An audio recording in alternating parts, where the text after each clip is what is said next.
నమస్తే, welcome to DNA with Bharat. నేను సునీత. దేశీయ స్టాక్ మార్కెట్లు కుప్పకూలాయి. 2500 పాయింట్లు సెన్సెక్స్, 750 పాయింట్లకు పైగా నిఫ్టీ నష్టాలను చవిచూశాయి.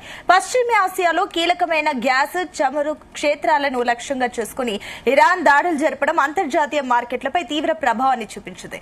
సరఫరా అంతరాయాలపై నెలకొన్న ఆందోళనల కారణంగా బ్రెంట్ క్రూడ్ ఒక బ్యారెల్ కు 3% పెరిగి $116 చేరుకుంది.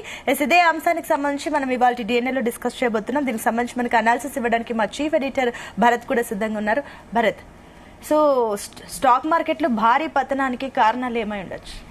మాట్లాడదాం దీని గురించి. మనతో పాటు తెలుగు రాష్ట్రాల్లోని ప్రముఖ అనలిస్ట్ శేషు గారు జాయిన్ అయ్యారు.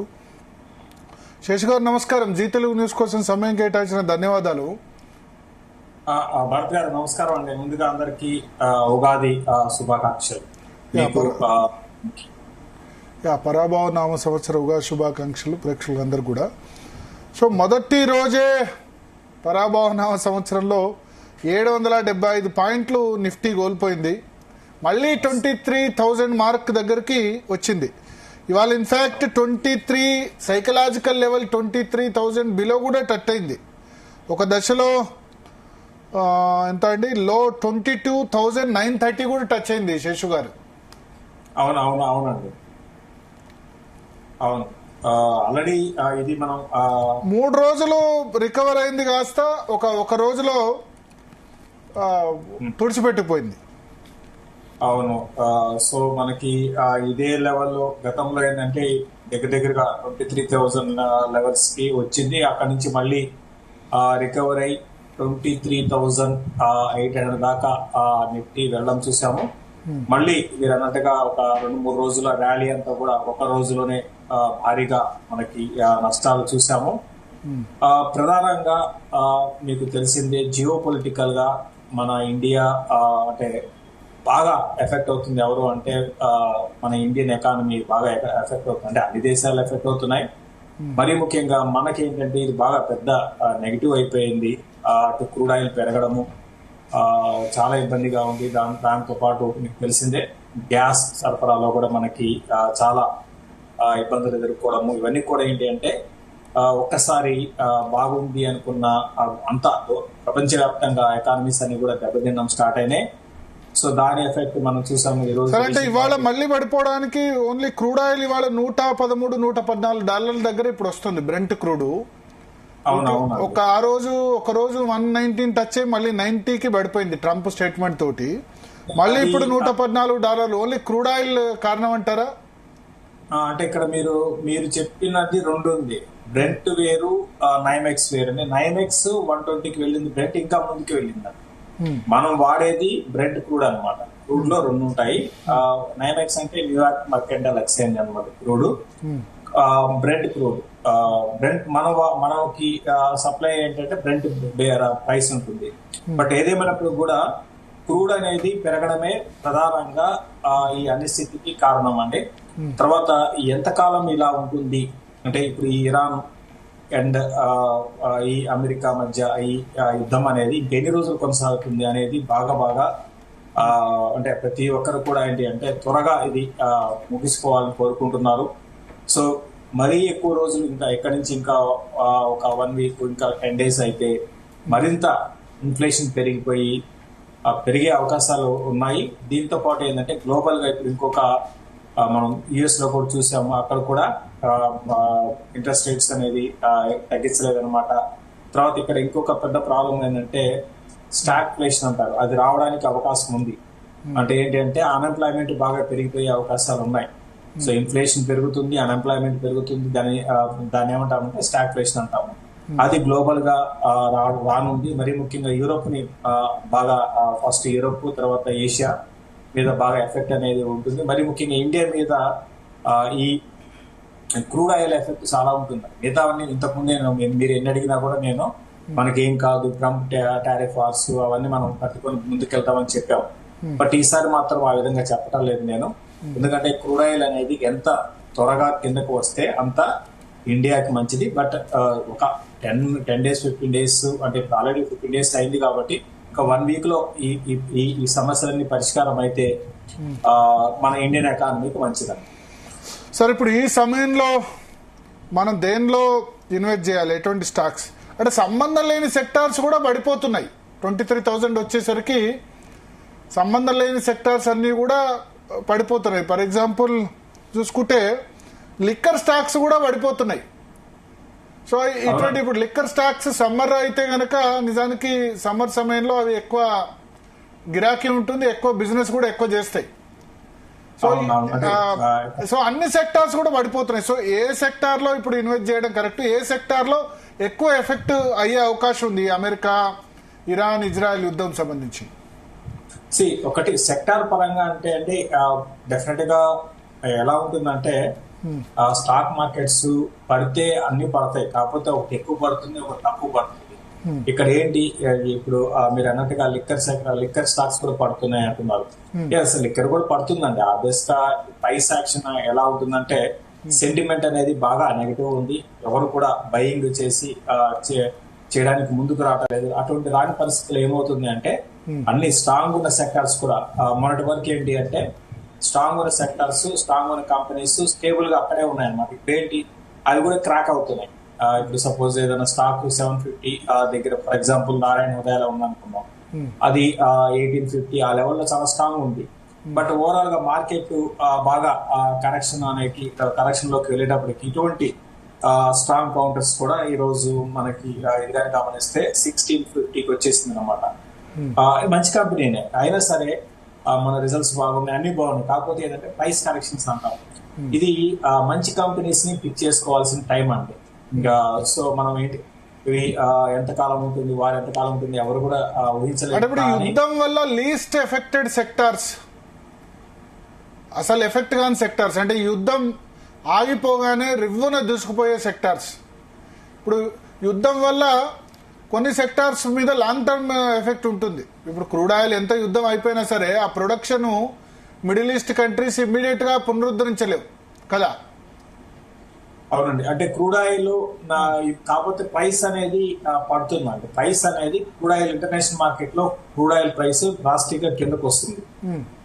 70 దాకా రావడానికి అవకాశం ఉందండి. యుద్ధం ఆగింది అనే మనం ఒక వార్త, పాజిటివ్ వార్త వచ్చిన మరుక్షణము అంటే ఇమీడియట్ గా ఇప్పుడు క్రూడ్ ఆయిల్ ప్రొడక్షన్ పరంగా స్టార్ట్ చేయలేదు. కాకపోతే ఏంటి అంటే ఆ సెంటిమెంట్ అనేది క్రూడ్ ఆయిల్ ప్రైస్ ని కిందకి తీసుకొస్తుంది. అది పాజిటివ్ అంశంగా మనం చూడొచ్చు. ఎందుకంటే మన ఇండియా అనేది ఇప్పుడు గతంలో ఏంటంటే కొంతమంది మీద, కొన్ని దేశాల మీద ఆధారపడి క్రూడ్ ని ఇంపోర్ట్ చేసుకుంటున్నాం. ఇప్పుడు ఏంటంటే మల్టిపుల్ దగ్గర 40 దేశాల నుంచి మనం ఇంపోర్ట్ చేసుకుంటున్నాం అనమాట. కాబట్టి ఏంటంటే ఈ లోపల మనం వేరే ఆల్టర్నేటివ్, ఫర్ ఎగ్జాంపుల్ రష్యా నుంచి 35% ఉంది, అది కొంచెం పెంచుకొని ఇంకొక 15-20% రష్యా నుంచి ఇంపోర్ట్ చేసుకోవడము, ఇటువంటి నిర్ణయాలు సెంట్రల్ గవర్నమెంట్ పరంగా తీసుకుంటే క్రూడ్ ఆయిల్ మనకి అవైలబుల్ ఉంది అంటే మాత్రం అది పాజిటివ్ అంశంగా ఉంటుంది. బట్ ఏ సెక్టర్ బాగుంటాయని మీరు అడిగారు. దాదాపు అన్ని ఫాస్ట్ గా ముందుకు వెళ్తాయి. ముందుగా స్టార్టింగ్ మార్కెట్ ముందుకు తీసుకెళ్లేది మాత్రం బ్యాంక్స్ ముందుకు తీసుకెళ్తాయి. అంటే ఫస్ట్ ఇప్పుడు నెక్స్ట్ ర్యాలీ మార్కెట్స్ బ్యాంక్స్ ముందుంటాయి. బ్యాంక్స్ లీడ్ చేసే అవకాశం. బ్యాంక్స్ ఎక్కువ పడుతున్నాయి ఈ ర్యాలీలో. అవునండి, ఇన్ని రోజులు చాలా స్ట్రాంగ్ గా ఉన్నాయి మొన్నటి వరకు బ్యాంక్స్. సో ఇప్పుడు బ్యాంక్స్ లో ప్రాఫిట్ బుకింగ్ అనేది మరి ముఖ్యంగా లాస్ట్ ఫ్యూ డేస్ గా హెవీ సెల్లింగ్ బ్యాంక్స్ లో చూసాము. అది చాలా మటుకు నెక్స్ట్ ఒక ఫ్యూ డేస్ లో బ్యాంక్స్ కొంచెం ఆగే అవకాశాలు ఉన్నాయి. సో నెక్స్ట్ ర్యాలీని మార్కెట్స్ లో బ్యాంక్స్ ముందుండి తీసుకువెళ్లే అవకాశాలు కనపడుతున్నాయి. దీంతో పాటు దాదాపు అన్ని సెక్టార్లు పార్టిసిపేషన్ ఉంటుందండి. మార్కెట్ ఎక్కువ కరెక్ట్ అయింది ఆటో సెక్టార్ కరెక్ట్ అయింది. ఆటో సెక్టార్ లో కరెక్షన్ కరెక్ట్ అయినా అంటే ఫ్యూయల్ రేట్లు పెరిగితే వెహికల్స్ కొనుగోలు చేయరు అన్న దాని కారణంగా పడుతున్నాయి అంటారు ఆటో సెక్టార్. అంతేనండి, సెంటిమెంట్ అండి. స్టాక్ మార్కెట్స్ ఎలా ఉంటుందంటే అంతా కూడా సెంటిమెంట్ మీద stock markets day to day basis గా ఉంటాయి. ఏంటి ఇప్పుడు సపోజ్ సడన్ గా క్రూడ్ ఆయిల్ పెరిగింది. క్రూడ్ ఆయిల్ పెరిగేటప్పటికి ఇప్పుడు మనం కారు కొనాలి అనుకుంటే ఏం చేస్తాం, పోస్ట్ పోన్ చేసుకుంటాం. సపోజ్ మీరు ఇల్లు కొనాలి అనుకోవాలనుకోండి, ప్రైస్ ఇంటి రేటు పెరిగాయి, ఎస్ఎఫ్టీకి ఎంత పెరిగింది, 500 పెరిగింది, 600 పెరిగింది అంటే ఏం చేస్తారు, మీరు పోస్ట్ పోన్ చేసుకుంటారు. కొంటారు బట్ పోస్ట్ పోన్ చేసుకుంటారు. ఇప్పుడు ఏంటి కారు కొనాలన్నా కొంచెం ఆగుతారు అనమాట. సో అట్లా అంటే స్టాక్ మార్కెట్స్ మన దగ్గర ఎక్కడ crude shortage, petrol diesel shortage ఏం లేదు. ఇప్పుడు ఇంకో 1.5 month వరకు గ్యారంటీగా చెప్పొచ్చు ఇండియన్ గవర్నమెంట్ రేట్లు పెంచదు. ఎందుకంటే 5 రాష్ట్రాల ఎలక్షన్స్ ఉన్నాయి కాబట్టి పెట్రోల్ డీజిల్ ధరలు ఎంత $200 చేరినా పెంచే సాహసం అయితే చేయరు. బెంగాల్ ఎలక్షన్స్ అయిన తర్వాత కేంద్ర ప్రభుత్వం ఏమైనా చేస్తుంది. అప్పటి వరకు మళ్ళీ కనుక తగ్గితే ఆ లోపు ఆ 2 నెలల వరకు అయితే కనుక జరుగుతుంది. ఈ సెంటిమెంట్ కారణంగా వాహనాల కొనుగోలు తగ్గుతాయా? వాహనాల కొనుగోలు పెద్దగా తగ్గవండి. కాకపోతే ఏంటంటే మార్కెట్ ఎలా ఉంటుందంటే క్రూడ్ పెరిగితే ఏమవుతుంది అనేది ఒక జస్ట్ ఇప్పుడు మీరు నేను మాట్లాడుకుందాం అనుకోండి, ఇమీడియట్ గా ఏమవుతుంది, క్రూడ్ ఆయిల్ ఇక్కడ మనకి పెట్రోల్ రేట్ పెరుగుతాయి. పెట్రోల్ రేట్ పెరిగితే ఏం చేస్తాము మనం, ఏంటి వాహనాలు కొనుగోలు ఇట్లా ఈ విధంగా ఆలోచించి ఏం చేస్తుంది అంటే మార్కెట్స్ ఆ స్టాక్స్ పానిక్ గా సెల్లింగ్ కి లోన్ అవుతాయండి.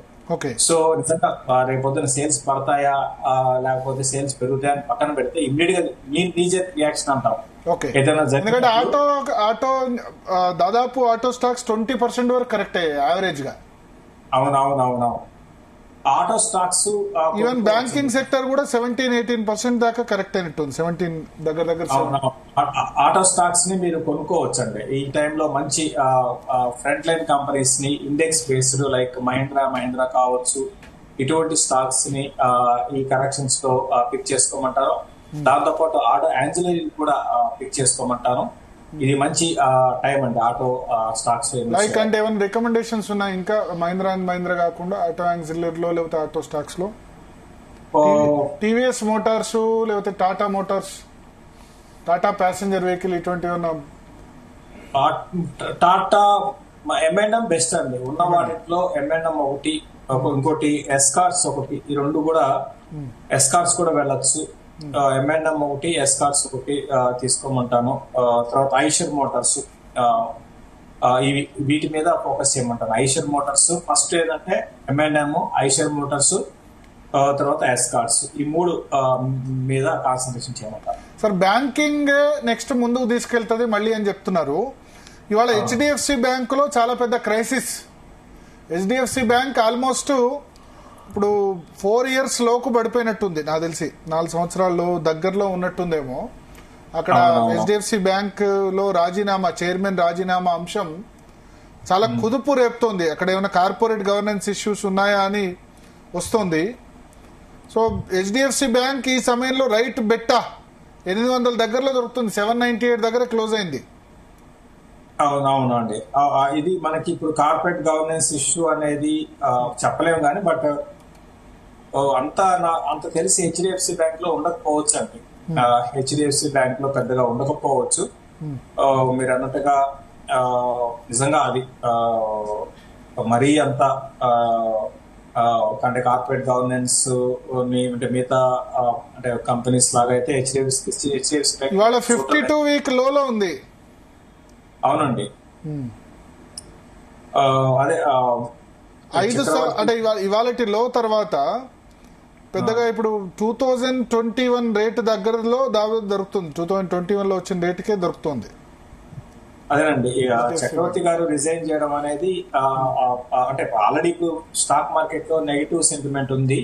సో దాని కారణంగా ఏంటి అంటే అన్ని కూడా పడుతున్నాయి. దాంతో పాటు ఇటువంటి టైంలో మరింత అంటే ఒక నెగిటివ్ న్యూస్ ఏంటంటే మరింత దీన్ని ఈ స్టాక్ మరింత కిందకి తీసుకొచ్చి ఇప్పుడు చూద్దామండి. అంత నాకు తెలిసి అయితే కార్పొరేట్ గవర్నెన్స్ ఇష్యూ పెద్దగా ఫ్యూచర్ లో HDFC బ్యాంక్ ఉండకపోవచ్చు అనిపిస్తుంది. ఓకే, అంటే ఈ రేట్ లో కొనొచ్చా కొనేవాళ్ళు HDFC బ్యాంక్ కానీ అది కానీ? స్లోగా కొనుక్కోమని చెప్తాను HDFC బ్యాంక్. ఓకే, స్లోగా అంటే 100 రూపాయలు ఉంటే 50 రూపాయలు ఇప్పుడు, మళ్ళీ తర్వాత ఇప్పుడు 50 రూపీస్, నెక్స్ట్ ఒక 25 రూపీస్, నెక్స్ట్ 2 డిప్స్ లో ట్రై చేయమని చెప్తాను. దీంతో పాటు కోటక్ బ్యాంక్ ఒకటి కూడా ట్రై చేయొచ్చు అండి. కోటక్ బ్యాంక్ ఒకటి ట్రై చేయొచ్చు.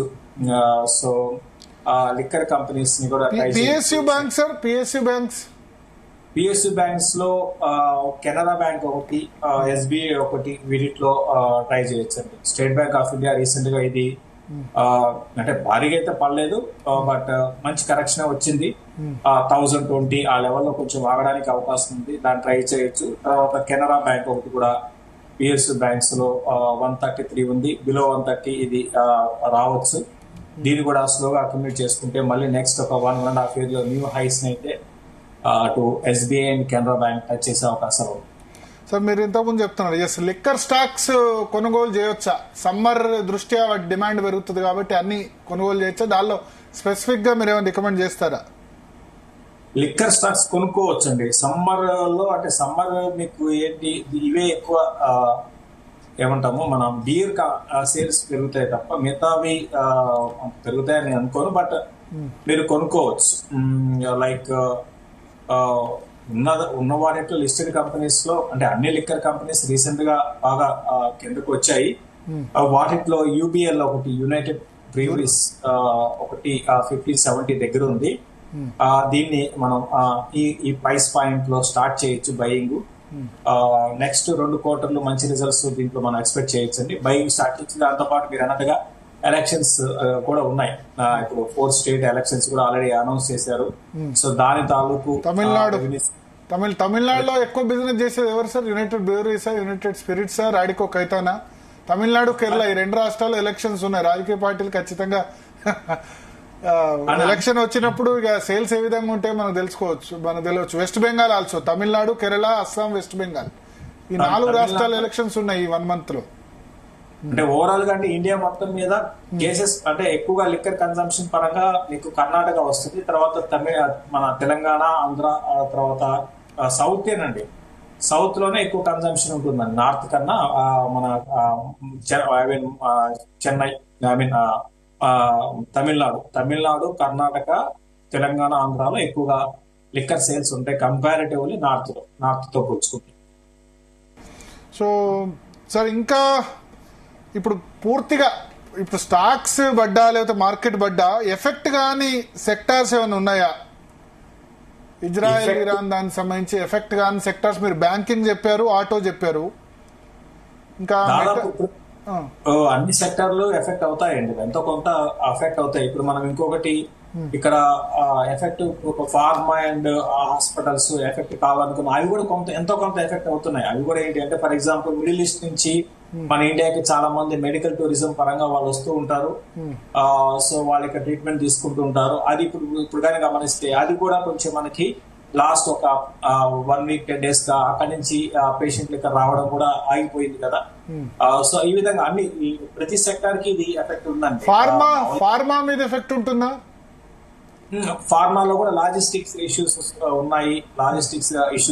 అంటే మనం మేజర్ గా ఎక్స్పోర్ట్ చేసేది యుఎస్, యూకే, యూరోపియన్ యూనియన్ కదా. మిడిల్ ఈస్ట్ కూడా ఫార్మా మీద పెద్ద ఉండదు కానీ బట్ కొంచెం లాజిస్టిక్ ఇష్యూస్ అయితే ఉన్నాయి. తర్వాత ఫార్మా మీద పెద్ద ఏమి ఉండదండి. ఇదంతా ఇవన్నీ కూడా ఏదంటే మనకి టెంపరీ సెల్ ఆఫ్సే. వన్స్ నాకు తెలిసి ఈ రోజు రేపట్లో ఏదన్నా పాజిటివ్ అంశం మనం చూడగలిగితే డెఫినెట్ గా నెక్స్ట్ వీక్ మళ్ళీ మార్కెట్స్ ఒక 1000 points ర్యాలీ అనేది మనం ఎక్స్పెక్ట్ చేయొచ్చు కరెంట్ అవర్స్ నుంచి. సో ఫార్మాలో ఒకవేళ పిక్ చేయాల్సి వస్తే ఏవి పిక్ చేసుకోవాలి సార్ ఇప్పుడున్న పరిస్థితిలో? నాట్కో ఒకటి పిక్ చేసుకోమని చెప్తాను. ఏంటి అది కూడా క్రాక్ అవుతున్నాయి. ఇప్పుడు సపోజ్ ఏదైనా స్టాక్ 750 దగ్గర ఫర్ ఎగ్జాంపుల్ నారాయణ హృదయాలు ఉందనుకున్నాం, అది 1850 ఆ లెవెల్లో చాలా స్ట్రాంగ్ ఉంది. బట్ ఓవరాల్ గా మార్కెట్ బాగా కరెక్షన్ లోకి వెళ్ళేటప్పటికి ఇటువంటి స్ట్రాంగ్ కౌంటర్స్ కూడా ఈ రోజు మనకి ఇదిగా గమనిస్తే 1650కి వచ్చేసింది అనమాట. మంచి కంపెనీనే అయినా సరే మన రిజల్ట్స్ బాగున్నాయి, అన్ని బాగున్నాయి. కాకపోతే ఏంటంటే ప్రైస్ కరెక్షన్స్ అంటాం. ఇది మంచి కంపెనీస్ ని పిక్ చేసుకోవాల్సిన టైం అండి. ఇంకా సో మనం ఏంటి ఇవి ఎంతకాలం ఉంటుంది, వారు ఎంతకాలం ఉంటుంది ఎవరు కూడా ఊహించలేదు. యుద్ధం వల్ల లీస్ట్ ఎఫెక్టెడ్ సెక్టార్స్, అసలు ఎఫెక్ట్ కాని సెక్టార్స్ అంటే యుద్ధం ఆగిపోగానే రివ్వున దూసుకుపోయే సెక్టార్స్. ఇప్పుడు యుద్ధం వల్ల కొన్ని సెక్టార్స్ మీద లాంగ్ టర్మ్ ఎఫెక్ట్ ఉంటుంది. ఇప్పుడు క్రూడ్ ఆయిల్ ఎంత యుద్ధం అయిపోయినా సరే ఆ ప్రొడక్షను మిడిల్ ఈస్ట్ కంట్రీస్ ఇమ్మీడియట్గా పునరుద్ధరించలేవు కదా.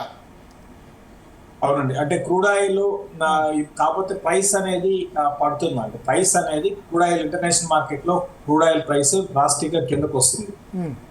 70 దాకా రావడానికి అవకాశం ఉందండి. యుద్ధం ఆగింది అనే మనం ఒక వార్త, పాజిటివ్ వార్త వచ్చిన మరుక్షణము అంటే ఇమీడియట్ గా ఇప్పుడు క్రూడ్ ఆయిల్ ప్రొడక్షన్ పరంగా స్టార్ట్ చేయలేదు. కాకపోతే ఏంటి అంటే ఆ సెంటిమెంట్ అనేది క్రూడ్ ఆయిల్ ప్రైస్ ని కిందకి తీసుకొస్తుంది. అది పాజిటివ్ అంశంగా మనం చూడొచ్చు. ఎందుకంటే మన ఇండియా అనేది ఇప్పుడు గతంలో ఏంటంటే కొంతమంది మీద కొన్ని దేశాల మీద ఆధారపడి క్రూడ్ ని ఇంపోర్ట్ చేసుకుంటున్నాం. ఇప్పుడు ఏంటంటే మల్టిపుల్ దగ్గర 40 దేశాల నుంచి మనం ఇంపోర్ట్ చేసుకుంటున్నాం అనమాట.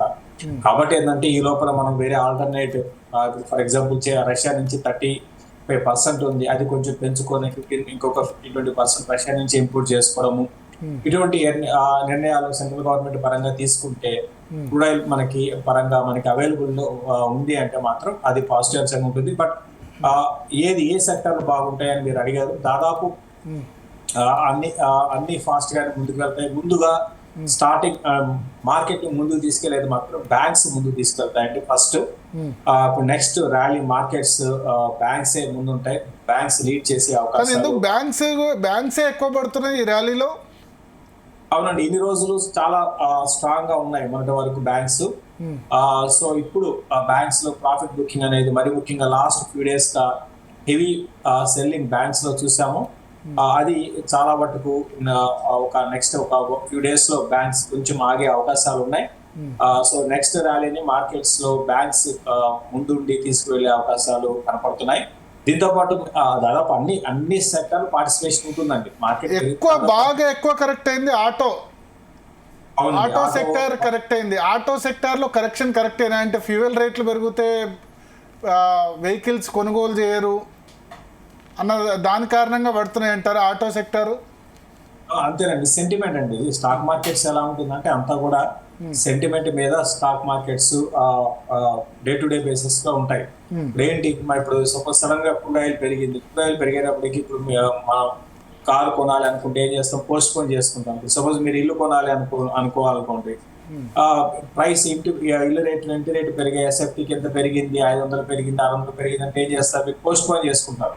కొంటారు బట్ పోస్ట్ పోన్ చేసుకుంటారు. ఇప్పుడు ఏంటి, కారు కొనాలన్నా కొంచెం ఆగుతారు అనమాట. సో అట్లా అంటే స్టాక్ మార్కెట్స్ మన దగ్గర ఎక్కడ crude shortage, petrol diesel shortage ఏం లేదు. ఇప్పుడు ఇంకో 1.5 month వరకు గ్యారంటీగా చెప్పొచ్చు ఇండియన్ గవర్నమెంట్ రేట్లు పెంచదు. ఎందుకంటే 5 రాష్ట్రాలు ఎలక్షన్స్ ఉన్నాయి కాబట్టి పెట్రోల్ డీజిల్ ధరలు ఎంత $200 చేరినా పెంచే సాహసం అయితే చేయరు. బెంగాల్ ఎలక్షన్స్ అయిన తర్వాత కేంద్ర ప్రభుత్వం ఏమైనా చేస్తుంది. అప్పటి వరకు మళ్ళీ కనుక తగ్గితే ఆ లోపు 2 నెలల వరకు అయితే కనుక జరుగుతుంది. ఈ సెంటిమెంట్ కారణంగా వాహనాల కొనుగోలు తగ్గుతాయా? వాహనాల కొనుగోలు పెద్దగా తగ్గవండి. కాకపోతే ఏంటంటే మార్కెట్ ఎలా ఉంటుందంటే క్రూడ్ పెరిగితే ఏమవుతుంది అనేది ఒక జస్ట్ ఇప్పుడు మీరు నేను మాట్లాడుకుందాం అనుకోండి. ఇమీడియట్ గా ఏమవుతుంది, క్రూడ్ ఆయిల్ ఇక్కడ మనకి పెట్రోల్ రేట్ పెరుగుతాయి. పెట్రోల్ రేట్ పెరిగితే ఏం చేస్తాము, మనం ఏంటి వాహనాలు కొనుగోలు ఇట్లా ఈ విధంగా ఆలోచించి ఏం చేస్తుంది అంటే మార్కెట్స్ స్టాక్స్ పానిక్ గా సెల్లింగ్ కి లోన్ అవుతాయండి. సో నిజంగా రేపొద్దున సేల్స్ పడతాయా లేకపోతే సేల్స్ పెరుగుతాయా అని పక్కన పెడితే ఇమ్మీడియట్ గా నీజర్ రియాక్షన్ అంటాం. ఎందుకంటే ఆటో దాదాపు ఆటో స్టాక్స్ 20% వరకు కరెక్ట్ అయ్యాయి యావరేజ్ గా.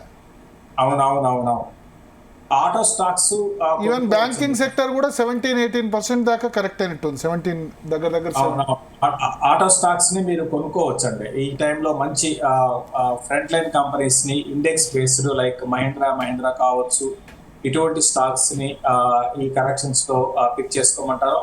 దాంతోపాటు ఆటో యాన్సిలరీ కూడా పిక్ చేసుకోమంటాను.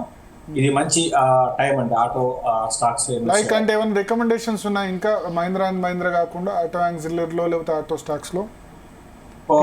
టీవీఎస్ మోటార్స్ లేకపోతే Tata Motors, Tata passenger vehicle ఇటువంటి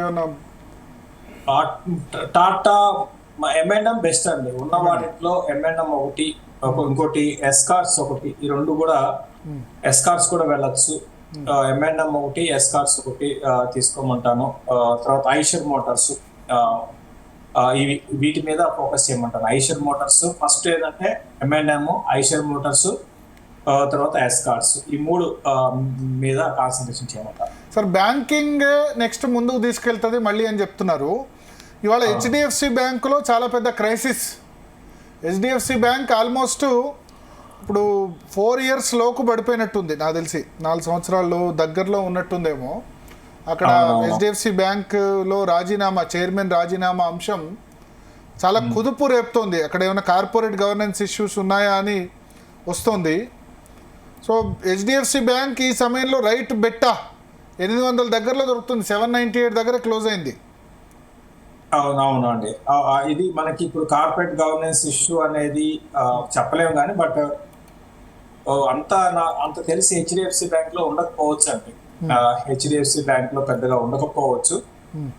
మీరు అన్నట్టుగా నిజంగా అది మరీ అంత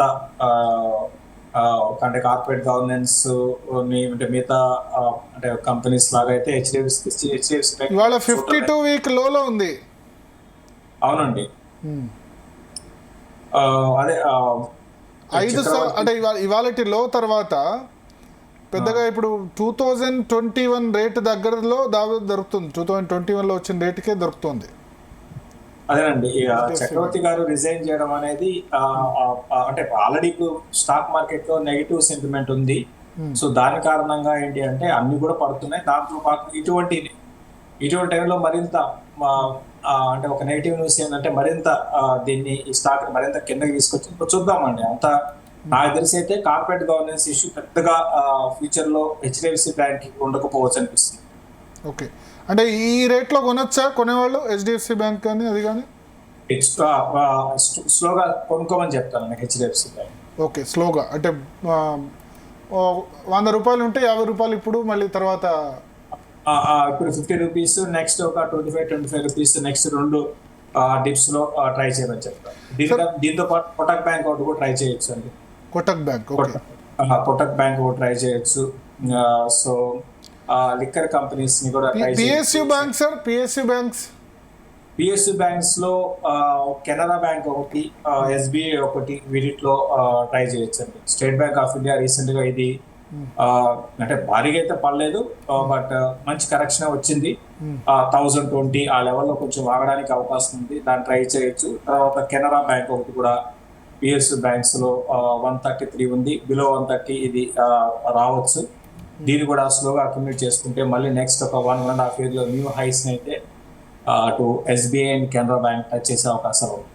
సార్ మీరు ఇంతకుముందు చెప్తున్నారు లిక్కర్ స్టాక్స్ కొనుగోలు చేయొచ్చా? సమ్మర్ దృష్ట్యా వాటి డిమాండ్ పెరుగుతుంది కాబట్టి అన్ని కొనుగోలు చేయొచ్చా? దానిలో స్పెసిఫిక్గా మీరు ఏమైనా రికమెండ్ చేస్తారా? లిక్కర్ స్టాక్స్ కొనుక్కోవచ్చు అండి సమ్మర్ లో. అంటే సమ్మర్ మీకు ఏంటి ఇవే ఎక్కువ ఏమంటాము మనం బీర్ సేల్స్ పెరుగుతాయి తప్ప మిగతావి పెరుగుతాయని అనుకోను. బట్ మీరు కొనుక్కోవచ్చు. లైక్ ఉన్న వాటిలో లిస్టెడ్ కంపెనీస్ లో అంటే అన్ని లిక్కర్ కంపెనీస్ రీసెంట్ గా బాగా కిందకు వచ్చాయి. వాటిలో యూబిఎల్ ఒకటి, యునైటెడ్ బ్రీవరీస్ ఒకటి 50-70 దగ్గర ఉంది. దీన్ని మనం ఈ ప్రైస్ పాయింట్ లో స్టార్ట్ చేయొచ్చు బయింగ్.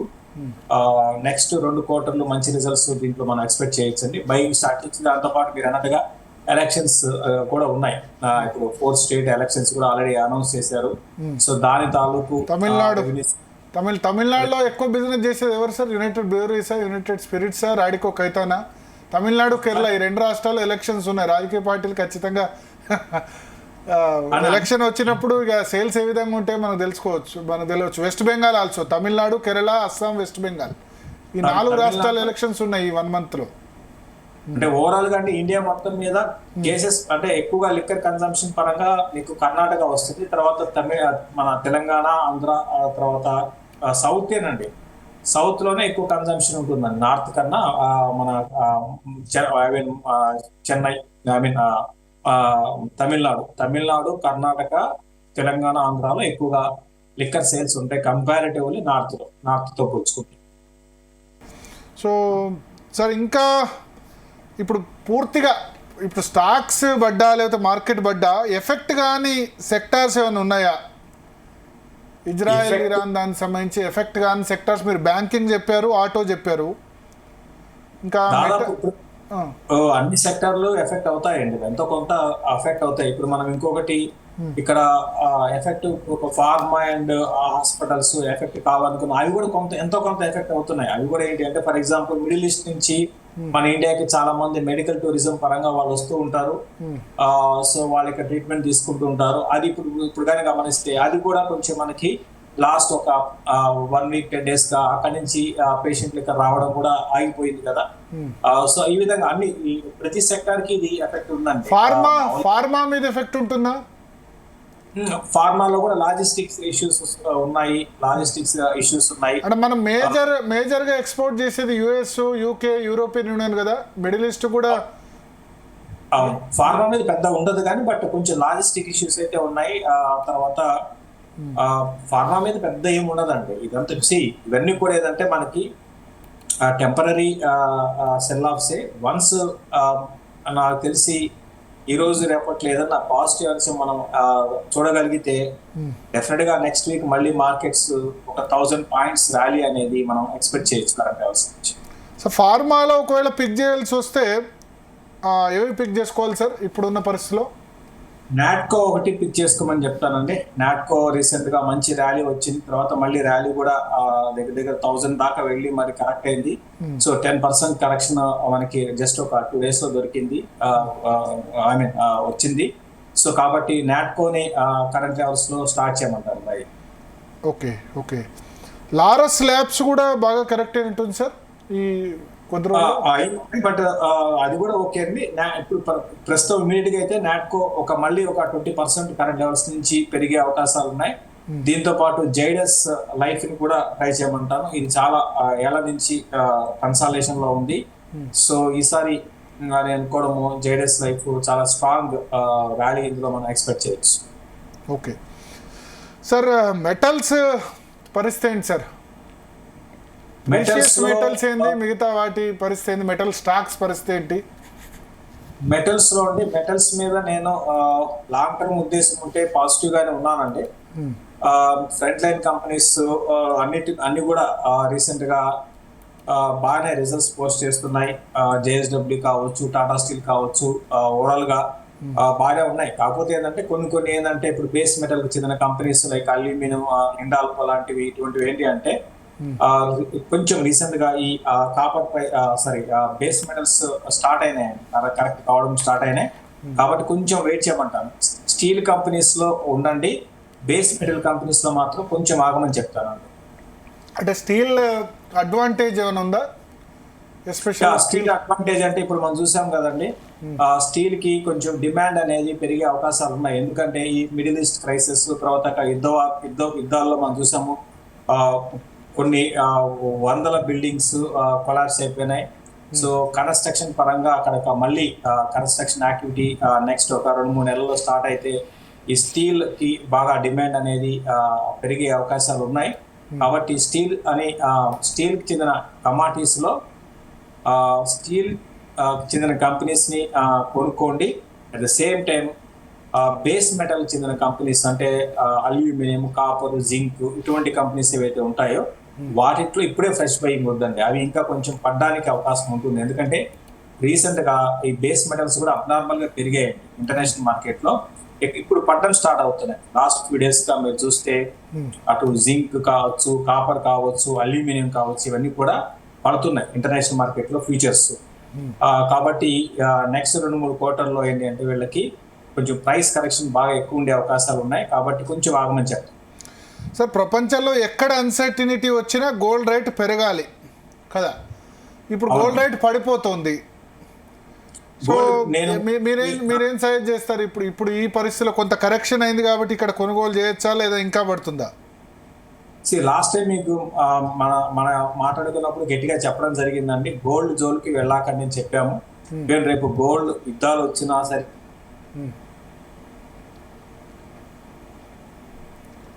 సార్. శేషు గారు, సో కట్ అయినట్టుంది శేషు గారిది. సో ఒకటి ఆయన లాస్ట్ టైం చెప్పారు, PCR మళ్ళీ తీసుకునే ప్రయత్నం చేయండి శేషు గారిని లైన్లోకి. లాస్ట్ టైం శేషు గారు చెప్పారు సునీత, గోల్డ్ ప్రైస్ నిజానికి ఇప్పుడు గోల్డ్కి ప్రతి గృహిణి కూడా ఈ మాట వినాలి. గోల్డ్కి ఇది అత్యంత అనుకూలమైన వాతావరణం. యుద్ధాలు జరిగితే ఫస్ట్ పెరిగేది గోల్డ్, ఎందుకంటే స్టాక్ మార్కెట్లు పడిపోతాయి. కాబట్టి వెన్ దెర్ ఈజ్ అన్సర్టినిటీ ఎప్పుడు ఉంటే అప్పుడు గోల్డ్ పెరగాలి. కానీ ఆల్రెడీ పీక్ లెవెల్కి వెళ్ళిపోయింది కాబట్టి గోల్డ్ ఇప్పుడు పెరగట్లేదు, పడుతోంది. సో ఇప్పుడే పెరగట్లేదంటే మళ్ళీ స్టాక్ మార్కెటు లేకపోతే రియల్ ఎస్టేటు ఇవన్నీ పుంజుకున్న తర్వాత గోల్డ్ పరిస్థితి ఏందో ఆలోచించాలి.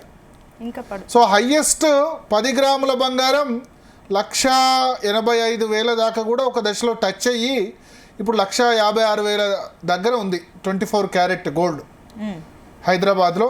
ఇవాళ మధ్యాహ్నం నాటికి 1,85,000 టచ్ అయింది ఒక దశలో జనవరి 29న. ఇప్పుడు 1,56,000 అయింది. దీనికి కారణం ఏంటంటే 1 ఇయర్లోనే విపరీతంగా పెరిగింది. లాస్ట్ ఇయర్ ఇదే రోజు 91,000 ఉండే 24 క్యారెట్ల బంగారం, ఇప్పుడు 1,56,000. అంటే ఎంత? లాస్ట్ ఇయర్ ఇదే రోజుతో పోలిస్తే ఆల్రెడీ మనకు 70% ఎక్కువ పెరిగింది. పెరిగిన తర్వాత కూడా ఇంత యుద్ధం వచ్చినా సరే, యుద్ధం వస్తే నేను ఇంతకుముందు చెప్పినట్టు చాలా విపరీతంగా పెరగాలి, పెరగట్లే, పడిపోతుంది.